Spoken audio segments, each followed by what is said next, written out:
So the first part of the lecture will be really algorithms on trees. So, but not any kind of problem, but some hard problems. And what I mean by hard problem is that computationally hard problem, these problems we may not be able to solve these problems optimally. Say by optimally I will always mean, in good running time means polynomial time, right? But some of these problems can be solved really fast on trees and on fat trees. So for first we will learn an algorithm on trees, and then we will learn an algorithm on fat trees. Okay. So what is the motivation? So because most interesting graph problems are NP hard, many algorithms can be developed for special class of graphs, and many important classes of graphs are decomposable. We will learn the meaning of this word decomposable in some way, like trees. Okay. So that's what the motivation is. Let's consider the following problem. Okay. So what is this called party problem? And you have a problem, and you have to invite some colleagues for a party. And what is the objective? Our objective is that total fun factor should be maximized. And what is the constraint? Everybody should be having fun, right? So you want to invite people for a party, and you want everyone to be happy, enjoying, and you want to maximize, the total fun which you could have. So one constraint is this: do not invite a colleague and his direct boss. You will never have fun, right? At the same time, because the relationship are in a way that you will never have fun. So essentially what it means is that because in most of the sectors or most of the companies, like this is a very hierarchical order. So you have some people at the bottom, some people on the top, and some people on the top. And basically what you are looking for is that, so you have certain weights on the trees, on the vertices, basically how much fun factor the guy can have. And actually our job is to find a maximum independent set in this graph. And what is a maximum independent set? Basically it is a set of nodes such that there are no edges among themselves, right? So what is our job? Our job is actually, if you look at combinatorically, we want to find a maximum weight independent set on trees. And what I'm going to do is, throughout this talk, is actually going to make an algorithm for maximum weight independent set on trees and some fat trees. Okay? Okay, so let's make an algorithm for this problem. For example, what is a maximum weight independent set here? If these are the weights, this is a maximum weight independent set. Okay. So I hope all of you know about this dynamic programming paradigm. And so this is used for solving lots of problems where the sub-problems does not depend on each other in a nice way. Okay? So how are we going to solve this maximum weight independent set problem on trees? Okay? So generally what happens is that in the maximum weight independent set in dynamic programming, somehow we break the problem into smaller parts, and for smaller parts we have certain solutions or certain certain key things we remember, and we try to pass this to other sub-problem and utilize all these things to get our algorithm or get our solution. So for our purpose, let's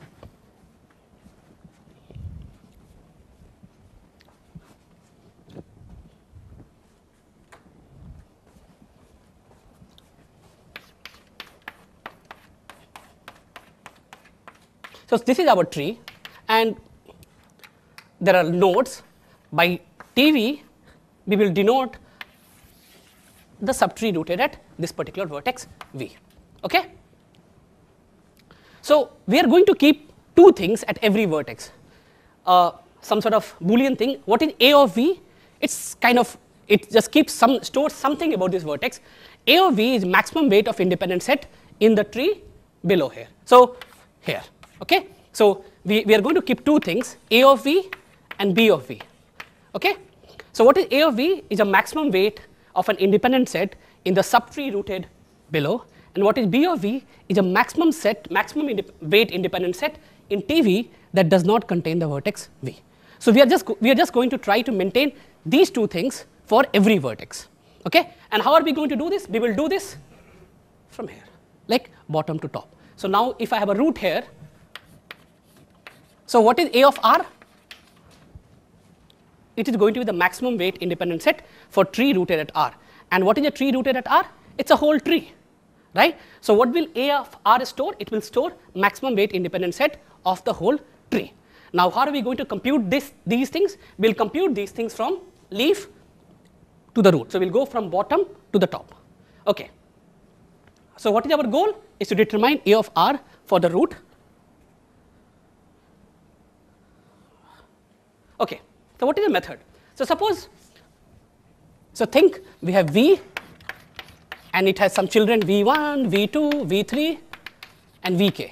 So we know already A of Vi's, B of Vi. So what we know here, we have been given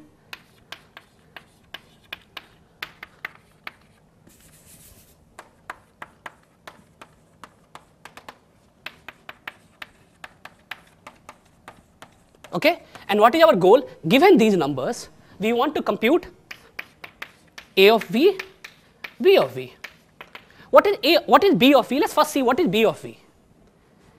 It's a maximum weight independent set, okay, which does not contain the vertex V, right? So if it does not contain this vertex V, then you can find the maximum weight independent set here. You can find the maximum weight independent set here in each of these small subtree and add them up, because a maximum weight independent set here does not interfere with the maximum weight independent set here, because there are no edges between the two subtrees of a tree, right? So that gives us small formula that what is B of V? Summation I equal to 1 to k A of Vi, right? That's a very simple formula. But now we have to compute A of V. What is A of V? Now what is A of V is representing? It is representing the maximum weight independent set for the subtree rooted at this guy. Now that maximum weight independent set can either contain the vertex V or it may not contain the vertex V.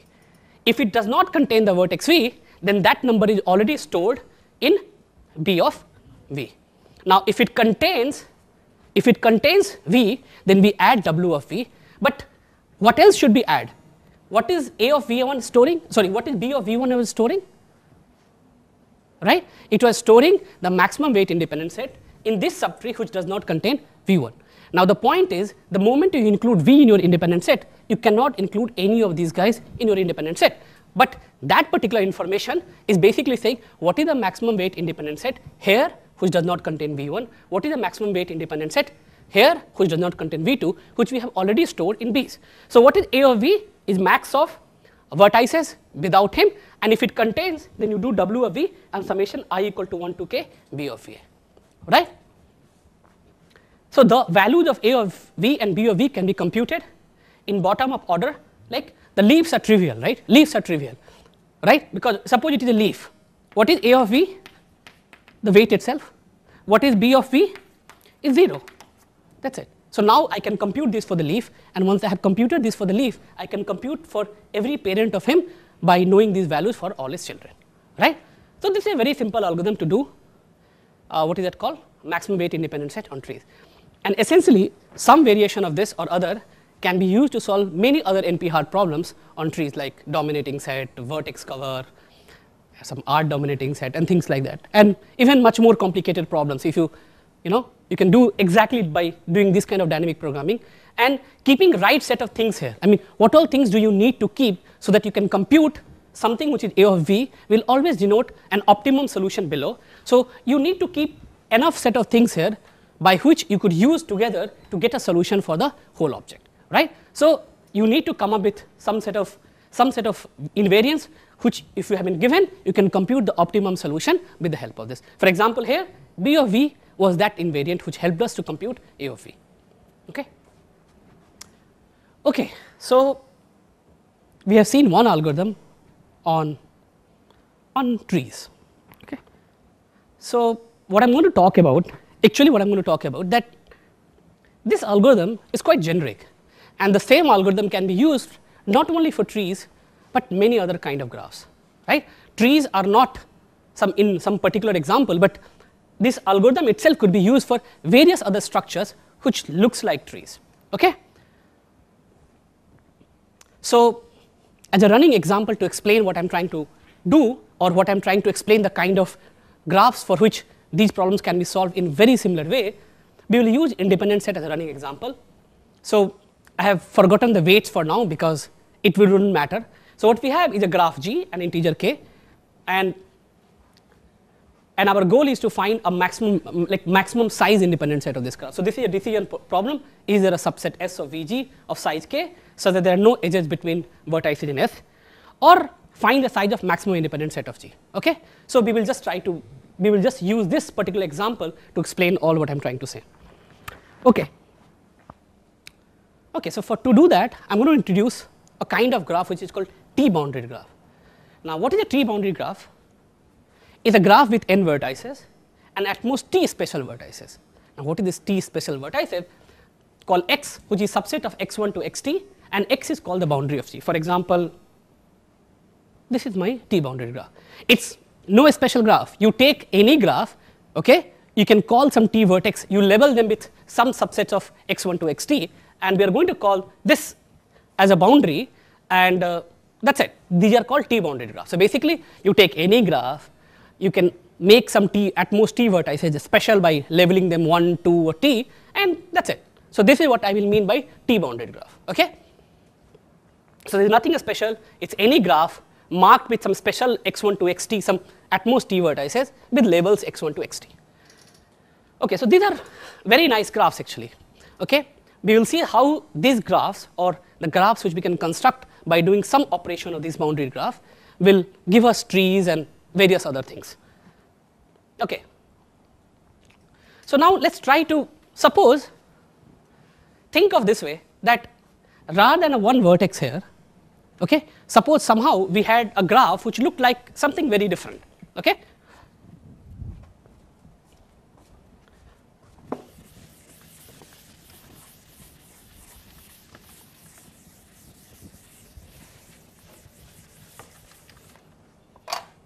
Imagine that you had a graph where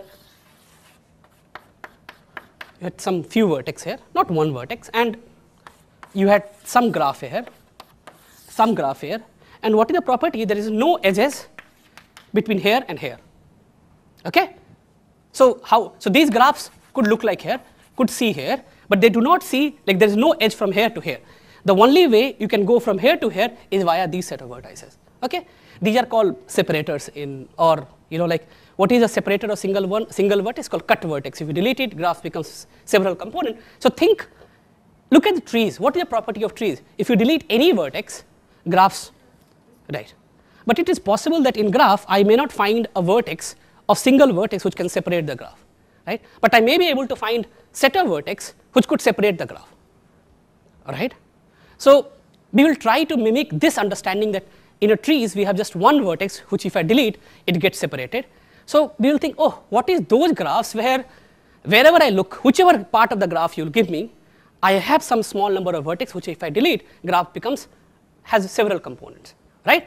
So what is the property of trees? The property of trees is that you give me any subtree, I will find you some vertex which if you delete, graph will become it. So imagine a graph class where I generalize this from one vertex to this vertex, that you give me any subgraph, I will find you a small set of vertex, say 2, that if I delete these 2 vertex, graph breaks into, right? So what is our objective is to try to understand these class of graph which looks like trees, right? In what sense? In the sense which I just now told you, that in trees if I delete any vertex, graph becomes, gets separated. Maybe there are some graph classes where not one vertex, but there are a small set of vertex which if I delete, graph becomes separated. Because if you remember, the most crucial observation for our dynamic programming was that if there are subgraph here and a subgraph here, and if I have a solution here, we can add them up. And how can you add them up? To be able to do that, it is important that there are no edge from here to here, and that is what we crucially used, right? If we had edge from here, we might find a cheap solution here, we might find an optimum solution here, but maybe there's an edge from here to here, and that will mean that they are not independent set. But the very fact that such edges were not there, it allowed us to compute solutions optimally locally here and pass them up to get a global solution. Okay? So just try to keep this in back of your mind, that this is what I'm trying to mimic. Okay? This little idea is what I'm trying to mimic, and how to give a proper definition to these kind of graphs. Okay? So that is what I'm trying to do. I mean, like by next 10, 15 slides, what I'm going to do is to really define this particular graph class, and how this graph class can look, and how can we make an algorithm on this kind of graph class. Okay? And towards that, I have introduced this notion of T-bounded graph. So look at your trees. Okay? I can think of them as a one bounded graph. There is one boundary. Boundary in certain sense tells you that this is a way to go out from here to here. Like it's a boundary in a real sense, right? So here, every vertex here, when he looks back, looks below, that particular guy is a boundary to the outside. Okay? In that sense, I mean, so trees, we will prove that it is in some sense 1 or 2 boundaried graph. And what happens if we generalize this to largest number? Okay? Okay. So suppose I had such boundaried graph. Okay? So what is boundary is these numbers, like these are the guys. So in some sense, this part of the graph is going to interact with the other part of the graph via this set of vertices. Now the question which arises, what should be, suppose I wanted to still solve maximum weight independent set, right? Suppose I still want to solve maximum weight independent set problem, what kind of information do I need to store on this boundary that I will be able to do the kind of dynamic programming we were able to do before for maximum weight independent set problem, right? Look, so if you look before, it was a boundary. We kept certain set of information, and with the help of that set of information, we forgot the graph, right? We never, once we had this A of V here, B of V here, do we care what graph we have here? No, I can compute the information here with this information, right? So suppose now this part of the graph interacts here, what kind of information should we keep here so that I can forget this part of the graph, right? So that is what I'm going to do. Okay, so it's a very trivial generalization. So what did we try to store for the trees? We said, hey, let's keep a solution which contains this vertex or it doesn't contain this. In certain sense, that is what we were trying to do. Now what I'm going to say, hey, now what we will try to do, look at this. What is the best solution if intersection of maximum independent set from here is none, or it is x1, x2, or it is x2, x3, right? We have to keep all possible subsets, because any maximum weight independent set could contain any subset from the boundary. We don't know, which could be used later in the algorithm. We don't know. But how many possibilities are there? 2 to the power t, all possible subsets of this, right? So what I'm going to do is the following thing, and I will tell you that why this set of information is good enough to compute things. So what I want to keep here, so the size of largest independent set I such that I intersection x is equal to some s, right? So what I want, so I am going to keep a table. Okay, so what is T of S going to store? T of S is basically going to store what is S? S is a subset of 1 to T, our boundary. Okay, and what I'm going to store at T of S, what is the maximum weight independent set in this graph such that its intersection with the boundary is exactly S. So for example, what is T of phi? T of phi means what is the largest independent set such that its intersection with the boundary is empty set. So what is the largest independent set here, which does not contain any boundary vertex? Huh? 4, right? 1, 2, 3, 4. Okay, so let's fill it. It's 4. What is the largest independent set which contains, say, x1? Let's see what I have next. Okay, what is the largest independent set which contains x1, x2, x3 in this part of the graph? What is the largest independent set which consists of x1, x2, x3? It cannot have, right? Because x1 and x2 has an edge. So I have put minus infinity, right? So I will just fill, for example, what is the largest independent set which consists of x2 and x3? Now we have selected x2 and x3, then clearly you can't pick any of these vertex, and from this triangle you can only pick one. So x2 and x3 is 1, 2, and some one vertex from a 3. So you just fill this table up. It's not very hard. Okay, so you can just fill this table up. Now the point is, okay, so what it tells us that for trees it was just enough this A of V and B of V. Now if I have such kind of boundary, then we just need a big table. That's it. Essentially what we stored here is actually this subset only, nothing more. Okay. Now, so this is the table which we would like to compute, which we would like to create. And now let me tell you certain operations which we can do on these kind of graphs. Okay, because I mean, if I want to construct this whole tree, I need to define certain operation on these boundaries, right? So what is that operation? So let me define the first operation, which we call introduce operation. So what I can do by this, I can start with some vertex, okay? So I have introduced this new vertex, say x4, but this guy is not going to have an edge here. It is only going to have edge where? With these boundary guys, okay? With these boundary guys, okay? So we add a vertex xi not in x to this boundary, and the vertex xi can have arbitrary neighbors in x. He can have any neighbors here, but he will not have any neighbors here, okay? So a new vertex can be introduced in the x side, okay? I have made some new vertex in the, okay. So like for example, now my boundary has become, new x has become the one which also consists of x4, right? So now I am going to tell you how that, suppose, let's go back, suppose I had a table like this, I knew this table, suppose, and some new vertex gets introduced, right? Then I need to do something to my table, right? Because I need a new table for new x, right? So we need to update my table. So let's see how we can update this table. Given that I have a table for the old x, okay? So given a table for the old x, we need a table for the new x. Okay, so here's the formula, nothing more. So suppose xi, and for our case, what is this? It is x4, okay, was introduced into x with closed neighborhood. It should be n of x, n of x4. We update the table as follows. So how do we make a new table? Okay, look at the new table T of s. We say, hey, T of s remains T of s if this newly introduced vertex is not in this subset. That's correct, right? I mean, what are you trying to do? You are trying to do that what is the largest independent set in the below graph such that the intersection with the boundary is this. Now, if this guy does not contain the new vertex, then from outside you can only get the same number of vertex as before, because the newly added vertex is in the boundary. So if this newly introduced vertex is not of that particular, is not part of that subset, then we don't have to update anything, we remain.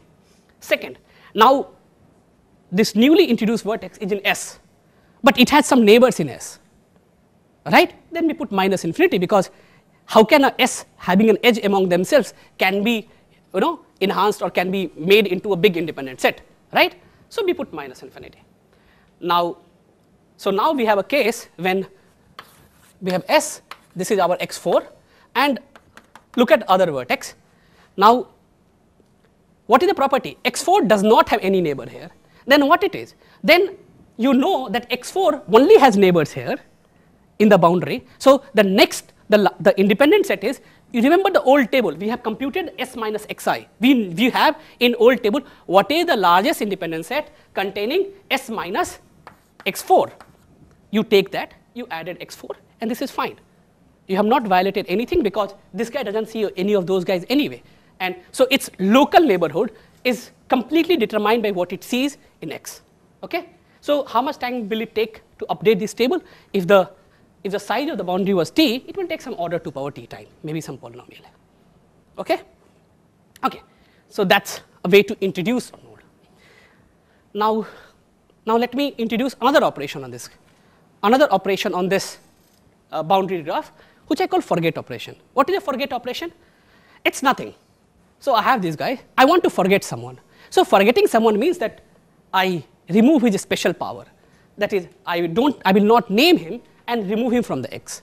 Like, I will not treat him anything like anything differently. For example, suppose, let's see how we can forget x4. It means I move x4 to the other side and I forget. So now I have only x1, x2, x3 as a boundary, right? So this is what I mean by forgetting. So you don't change the graph, you just take this vertex and you just unlabel him. Now you treat him like a normal guy, okay? Normal guy means the guy who does not have a label, and you remove him from the boundary. Now when you introduce a guy, the label set x increases by 1. When you forget a guy, then this label set decreases by 1. And now we should also know how to update this. We should also, like, I need to know how the new table will look like after I have forgot something. Okay, here x4, it is nothing, you know. So what is T of S? Like, it is a max independent set for S, right? So look, so you have here, now look at any independent set here. Now you have forgot something. That independent set might not contain this x4 or xi, or it might contain x4. That's it. So if it does not contain x4, it is represented by T of S, because previously the vertex which we forgot is part of the boundary. Agreed? That was the part of the boundary. So it means when I say T of S, what did we represent T of S? It's a maximum independent set whose intersection with the boundary is exactly S. So if x4 was already in the boundary, then this S will not contain this x4. So the maximum independent set which we have computed is the maximum independent set without x4, right? Or maybe the max, now because this unboundaried guy has become a normal vertex, it is possible that the largest independent set in this graph may contain this guy, because it does not have any more special power, right? So let's go back. So now, for example, before this guy was x4. So now what I have to do, compute again. What is, so if you give me a subset, the largest independent set containing these guys from here and whose intersection is exactly this. Now I take x1 and x2.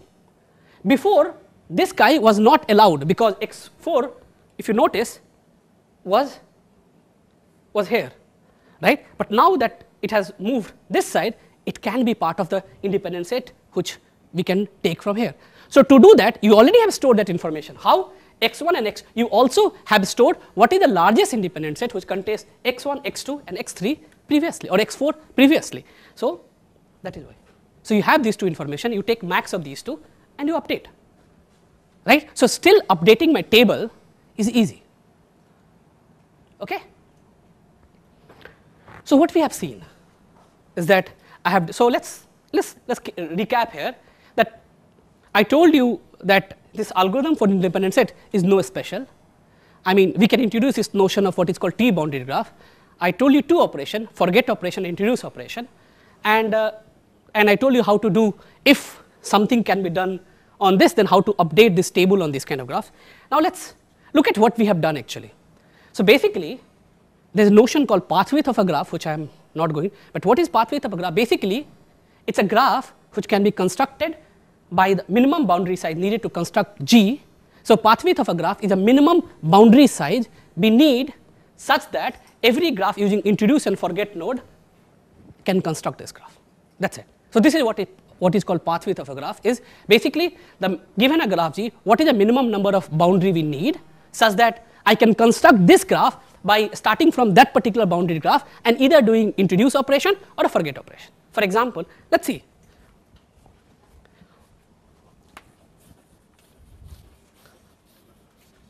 This is path, right?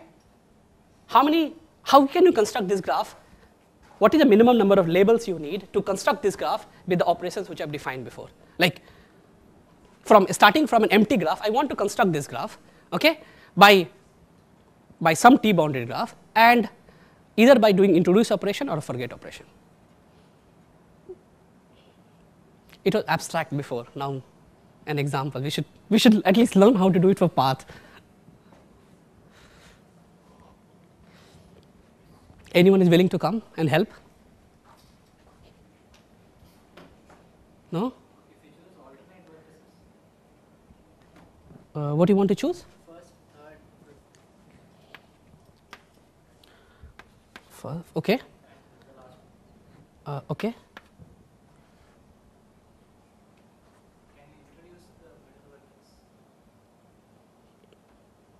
You can do anything, it's up to you. But at the end of the day, after all of the operation, I just need this path. Which one? Okay, so let's give them name at least. Okay, no, let's give them name A, B, C, D, E, F, G. Okay, and we will use 1 to T for the labels. Okay, so now you want to introduce this guy with boundary could have been empty for a graph, so you could introduce a node. So I can introduce A with a label 1.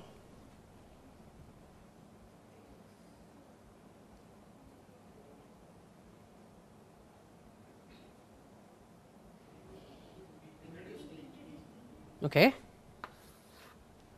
With what? Same label? Can I introduce B with the same label? Huh? So that's what. So whenever you use the boundary, you have to use the letters 1, 2, 3 whatever you can go, and I have written the vertex with ABC. That's the difference. So what should be the label for this guy? Label 1, you have given that. On the top, I am writing label. So whenever I forget that label, I will forget that label. That's it. So what are you going to do? Are you going to introduce B with the same label? A graph, remember, no two vertex at the same time has the same label. So we are forced to make a label 2. And remember, when you introduce a node, you can give any adjacencies to the vertices with the labels, right? So if you go, what did I say?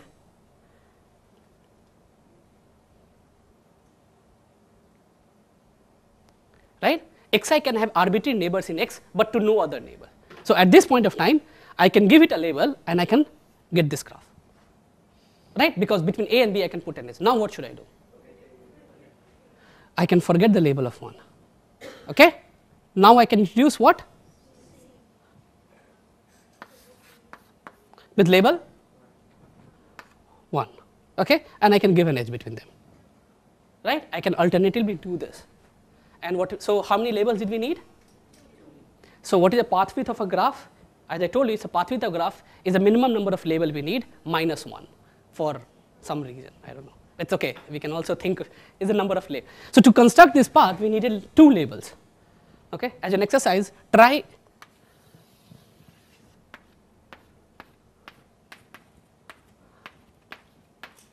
how many labels do you need for this stair? It's an exercise. Try for yourself. I mean, to just get a hang of these things. Okay? Okay. So I have defined you like one of the most technical things, which I at least used to find very hard in the beginning, which I still find, but in a really, so this is what I mean by that. I can construct this graph recursively, right? So imagine, so just for a minute, imagine, right, that, and also try to make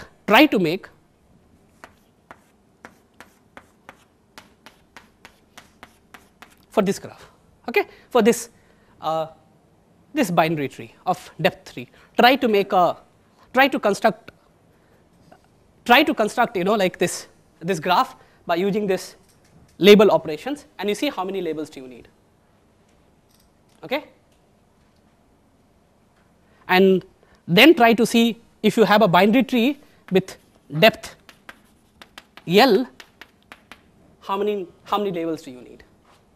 Okay? Okay. Just for curiosity.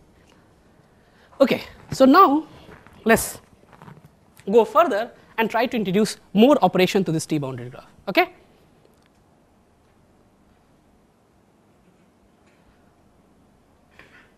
And I have told you, actually what I have told you now, that independent set can be solved in time 2 power p into n if a construction of G with p labels is given as input.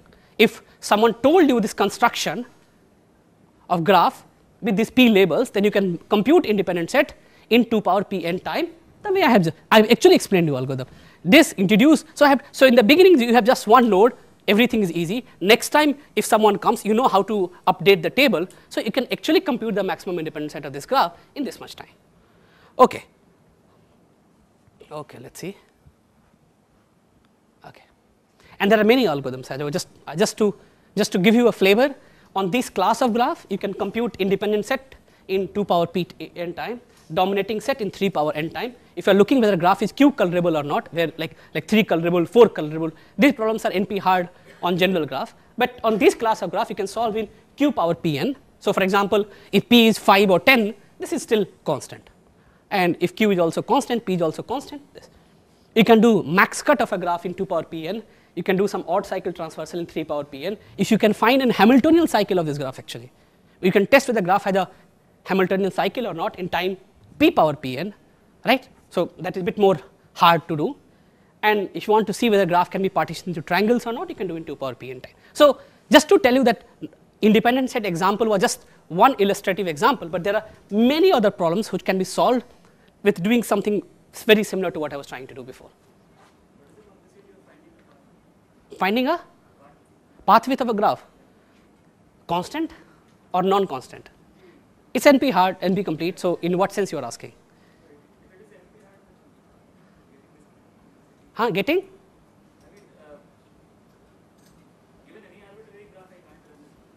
No, you cannot. So as I told you before, right? Given this decomposition, you can do this, right?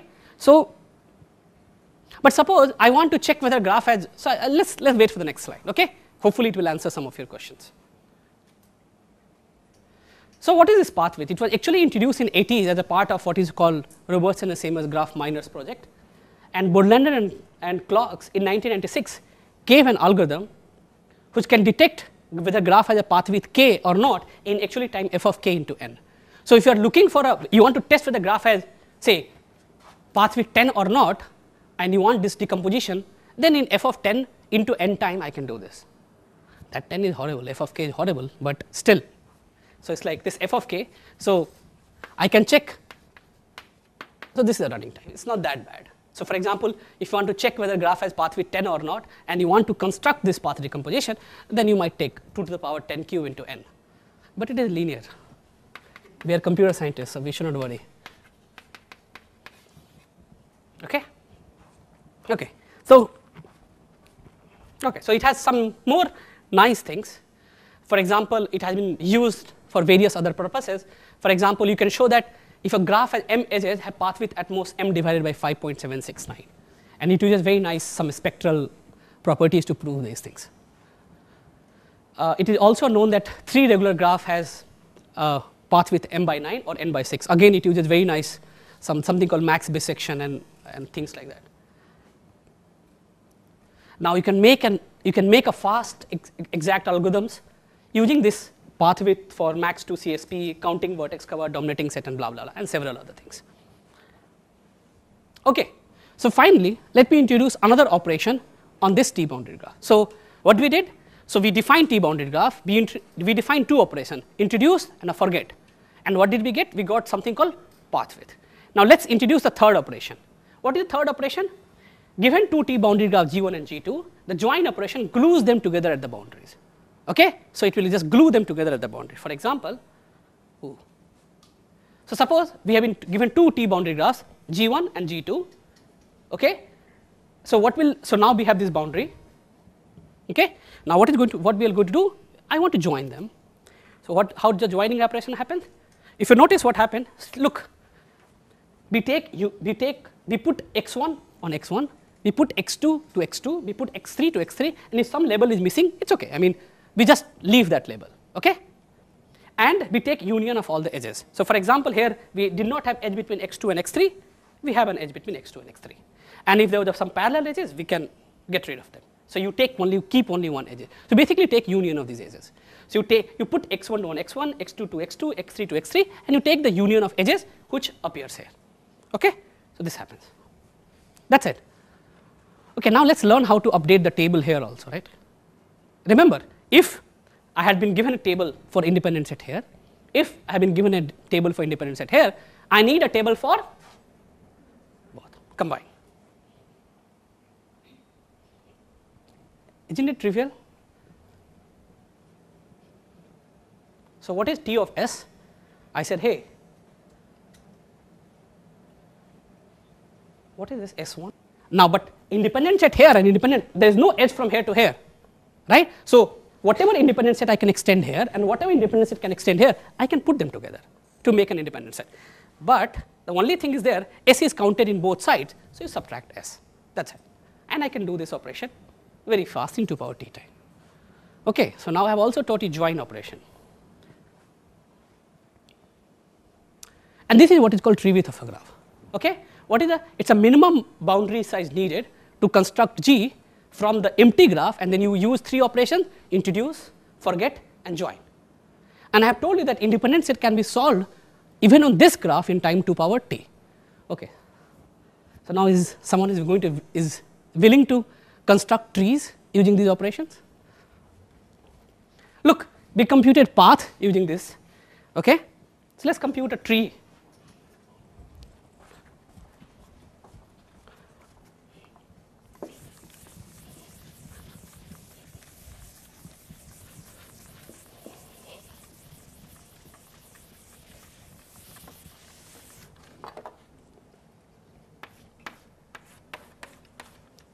Not very big tree, okay?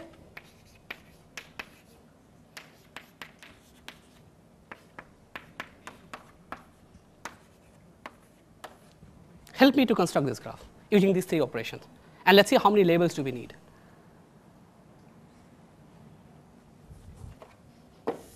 Any help?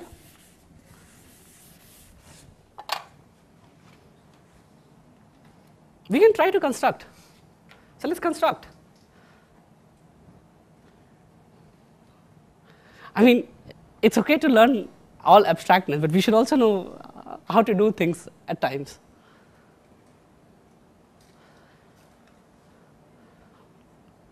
Like I have just made some 2-3 definitions, it's not too much. Okay, I help you people. I introduce A with 1.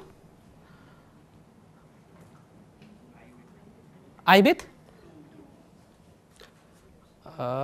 Okay, I constructed I. Okay, 2 I, and you want to give an edge here. Okay, and what you want to do now? Forget? Forget 1. So we have, okay, now what?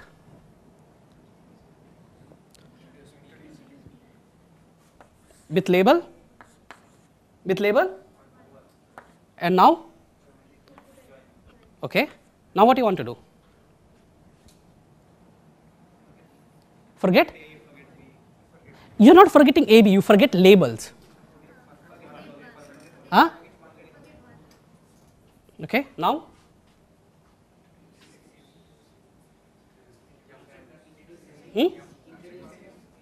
So you want to introduce what? Okay, with what? Okay. And now I want to forget? Okay. What you want to do?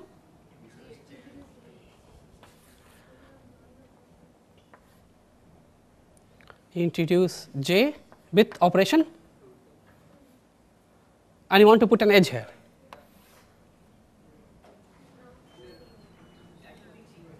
What? We should do it parallelly. I'm just following you people. Is there something wrong going on here? Yes. What? Huh? After ABI, we should try CDJ. Okay. And then we should join ABI and CDJ. You know what is going to happen because of this? If you don't do this, no, it's okay. There's nothing wrong. But now you will notice that, okay, now do you want to forget 1 or something? What is going to happen if you forget 1 now? You don't able to join O here, right? So you have to keep this object, because if you want to construct this part of the graph, then you have to keep this guys. But if you are going to keep this guy and this guy also, and you want to construct this part of the graph, then you need another label. And that may not be the optimal way, right? So when you are only allowed to do, say, join and introduce, that is your exercise, right? You will see how many labels do you need. But now you have this extra power that you can also join objects. So maybe this was not the right way of doing it. Okay? So what is the right way of doing it? What do you want to do now? You don't want to introduce this. Okay? So suppose it doesn't matter. I have 1 here. Now what do you want to do? You want to construct? You want to introduce J, C, D. Okay, and what is the label here? It should be 2. Okay. Now what do you want to construct? You want to construct now M here, and put them together with the same label. Right? So I can construct here, so maybe you can construct in a way that it's actually this is also 1. You can construct in a way that even this is 1. It's not big deal. Now you can introduce M with a label 2. You can give an edge here. And now I can introduce M with a label 2. I can add an edge here. And now I can do parity, put 2 and 2 together, and M, and I can do this. Okay, so you can keep doing this because of this. And how many labels do you need? Is at most 2. Actually, you need 2 labels. That's it. You can do this. You can try at home. It's not very hard. Okay. So in fact, you can construct any tree with 2 labels. Okay, and that is why it's tree width is, what is that called, is 1, because number of labels minus 1. Okay. So now more or less this is all that I want to tell you, but now let me show you some interesting thing. So I have told you how to find independent set also on graphs which can be constructed by these 3 operations in time 2 power t, where t is the number of labels. So this is also introduced as a part of graph minors, and Fellows and Lancaster in 1988 showed that you can actually recognize whether a graph has tree with t or no in f of t in n square time, but in this algorithm this f of t, if it was not a computable function. So it cannot be, this function cannot be constructed by any Turing machine, okay, deterministic Turing machine.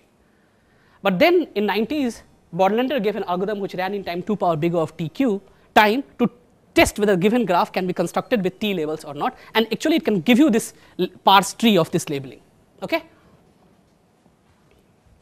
If you look at Kleinberg and Tardo's book of graph theory, no, not this algorithm book, he or she gives an algorithm which, given a, if tree width of g is at most t, constructs with a 4 t labels. It will construct you not with t labels, but if a graph can be constructed with t labels, it will give you a construction with at most 4 t labels, and it takes much lesser time, something like 16 to the power t, okay. And this is there in the textbook itself. So, and there is also an algorithm which given on n vertex you can construct whether, so if your graph has small number of vertex, say some 15, 20 vertex, you can use an algorithm which with respect to number of vertex runs in this much time and can give you this labeling tree, okay. Okay, so again you can do these kind of, you can solve many problems on graphs of bounded tree width also, and this is what I mean by fat trees, because we started with a tree and then we fattened it with the big notion of this t bounded graph. Okay, so it has the same application in several things, approximation algorithm, parameterized algorithm, blah blah blah. So what I wanted to do is, I have some 10 minutes, at least I should show you some non-trivial application of these things. I mean, if you don't understand this part of the lecture, it's okay. Okay, it is just to tell you that these things are very useful and has been used in variety of applications. Okay. Okay, so I'm going to just flash my slides for next 5-10 minutes. So if you don't understand, please don't feel bad. Okay, so the notion of extended monadic second-order logic, whoever knows logic, is like, it's a very powerful logic. It has some logical connectives like for all or for all. There's a quantification over over vertices, over subsets, and everything. Okay, for example, in this language, you can represent. You want to test whether the graph has a cycle or not. So you can say, you can start with there exists C subset of V, like these kind of things. For all V in C, there exists U1, U2 in C, U1 not equal to U2, blah blah, and you are basically saying that adjacent guys are adjacent, right? So how do you say that? If U1 is not equal to U2, then an adjacent of U1V and adjacent of U2V is true. When is this true? Can you at least read this formula and say what does this represent? In a given graph, what will this formula represent? It's a subset of vertex, such that for every vertex I am able to find two U1 and U2 in C, such that U1 is not equal to U2 and V is adjacent to both. Exactly. So this tells you that it has a degree 2. So every vertex has degree 2 in this.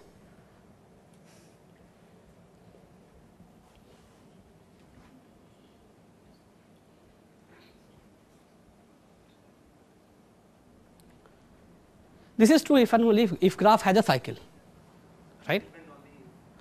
Why not the set of disjoint cycles? At least does it rules out any disjoint cycle, set of disjoint cycles? If I start with subset of vertex for every, so if I have 2 cycles and if that is my C, then for every U1, U2, for every V in C, I can find this 2 and this. So it just tells you that it has a cycle, but this formula could also represent set of cycles, right? So because anyway, you take any graph and there is a vertex, like a leaf hanging out from the cycle, then also this formula is false. So it's not if and only. no, that's no. But if that is, if look at that guy, if then where is the degree 2 for that guy? So exactly, that's what I'm saying. That even though the graph is a cycle, the formula is false. No, no, but this formula, if this formula is true, Then the graph has a cycle. yes, that's true. Okay. So anyway, okay. So what I want to tell you is that, okay, there's something called Courcell's theorem. Okay, you don't have to worry about this, but it's a great theorem. Okay. So, okay. So what it tells you, okay, don't worry. It says that any property which I can write like this, which I can write in this language, some language. What is the size of this? What is the size of this formula? Can you count the size of this formula? Like some 1, 2, 3, 4, 5, 6, 7, 8, 9, count this. That's the size of the formula. Okay? It's a constant size formula, right? I'm able to write whether a graph has a cycle or not by a constant size formula. Okay?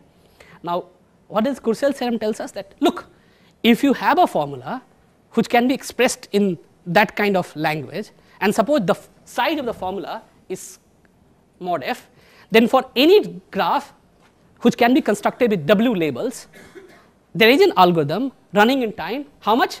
F size of the formula, comma the number of labels into n for testing this property on graphs having this. What it means? That you give me a graph which can be constructed with say 2 or 4 or 5 labels, then I can test whether this graph has a cycle or not in how much size? Some f of the size of this formula, which is constant, my number of labels, which is still a constant. So it's basically in linear time. And there are many other properties which can be expressed in this language, like independent set, dominating set, cube coloring, max cut, odd cycle transversal, Hamiltonian cycle, partitioning into triangle, feedback vertex set, vertex disjoint cycle packing, and million other problems. So what it tells you that, imagine we know how to construct trees with 2 labels. Okay? So now if someone asks you a problem in your exam, and if you can construct the whatever the guy wants you to find in some small formula, then you know that it has a linear time algorithm. At least you know. You may not know the algorithm which this algorithm gives you, but you at least know that there is such an algorithm. So now you can do a normal dynamic programming to construct it. So at least it tells you, okay, we are in a good shape, and this theorem helps us to solve many problems. Of course, I mean, we don't know how this algorithm works behind this theorem, but at least it tells us to identify whether the problem is solvable in linear time or not. So we can use this theorem for some sort of just verification purpose. Okay. So I think I'll just give you some small more example. So the fact a graph has tree with less than or equal to 2, or you can construct this with 3 labels. So tree is precisely the object which you can construct with 2 labels. Okay. What about objects which can be constructed with 3 labels? These are called something called series parallel graphs. Now, if you have a grid like this of k cross k, you can construct with, I think, k plus 1 labels. Try all this. I mean, I've given you some small exercise. Try them out to get them.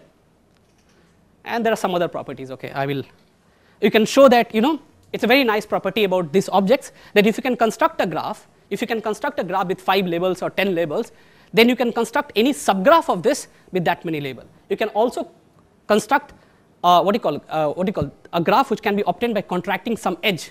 Like, what is the contraction? You take an edge, you contract, and you delete self loops and all parallel edges. You can construct even this graph using the same number of labels. Okay? So this labeling operation is quite robust in that sense. Okay? Okay. So what is the tree width of k click? If you have a click of size k, you can just check that it actually requires k labels. You cannot do less than that. Okay. So okay, I will not going to teach you all this. I had the slide how to use this for approximation algorithm, but it's already an hour and I don't want you to go through this grill. But it's nice things, approximation scheme. Okay, so let me come to my last slides. So what we started with an algorithm for trees, a simple algorithm for hard problems. So started finding classes where we could use a similar idea. So we studied what? We studied actually algorithms and graphs that were tree-like, right? They could be constructed in tree-like manner. Well, most of the problems we consider are also easy on clicks, complete graphs. Most problems which we want to study, say, what is the independent set of complete graph? 1. Like on click. So Why not study graphs that are click-like? If we studied the problems on tree-like graph, why not study problems on click-like graph? Well, next time, not now. Thanks. Any questions?